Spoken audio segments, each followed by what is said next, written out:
સૌરાષ્ટ્રના ઇતિહાસમાં પ્રથમવાર એક રાજપૂતાણી દીક્ષા માર્ગે પગલાં ભરી રહી છે.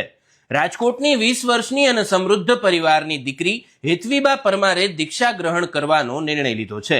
ત્યારે આજે રાજવૈભવી ઉત્સવ અંતર્ગત સવારે 7 વાગ્યે આશાપુરા માતાજીના મંદિર પેલેસ રોડ ખાતેથી વિશાળ શોભાયાત્રા નીકળી હતી.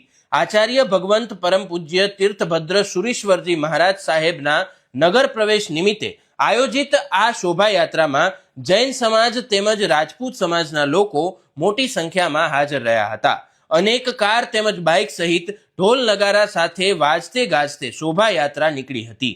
આ તકે હેતવીબા અને તેમના માતા પિતાએ અવર રાજકોટની ટીમ સાથે ખાસ વાતચીતમાં શું કહ્યું આવો સાંભળીએ.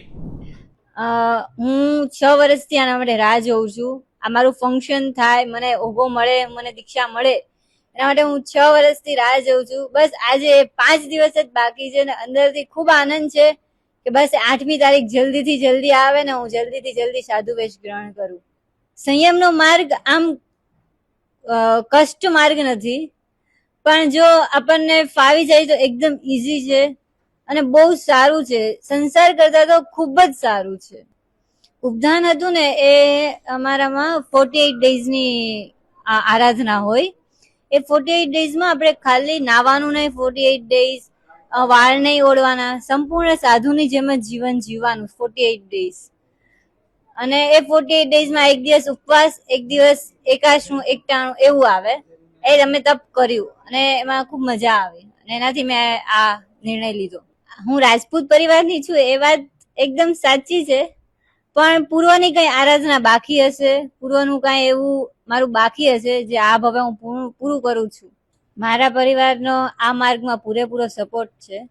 મારે કોઈથી મારા મમ્મી પપ્પાને કેવું નથી પડ્યું કે પપ્પા મને આ માર્ગે જવા દો. મારા પપ્પાએ મને પહેલેથી જ રજા આપી હતી. એમને જ મને પ્રેરણા કરી કે બેટા આ માર્ગ જ સાચો છે. ખૂબ આનંદ છે. મારી દીકરી ભગવાન મહાવીર સ્વામી ભગવાને બતાવેલા માર્ગ ઉપર જઈ રહી છે. ખૂબ જ આનંદ છે.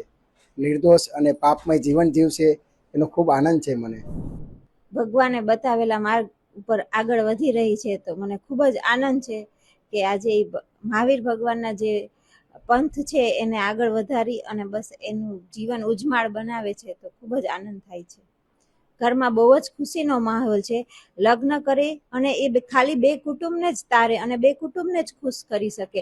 આ સમગ્ર જીવસૃષ્ટિને એ અભયદાન આપશે અને સમગ્ર જીવસૃષ્ટિ સાથે એને પ્રેમના તાતણે બંધાશે તો એ મને ખૂબ જ આનંદ છે કે સમગ્ર જીવોને અભયદાન આપશે. આ આખા કાર્યક્રમમાં મુખ્ય કાર્યક્રમ એમનો વર્ષીદાનનો વરઘોડો, ત્યારબાદ એમની અંતિમ વિદાય અને 8 તારીખે એમની પ્રવજ્યા જે દીક્ષા અંગીકાર કરવાનો જે એમનો કાર્યક્રમ છે તે બહુ જ મુખ્ય અને સરસ હશે. અમારા આચાર્ય ગુરુ ભગવાન તીર્થભદ્ર મહારાજ સાહેબના હસ્તે એમને રજોહરણ અપાશે, દીક્ષા અર્પણ થશે.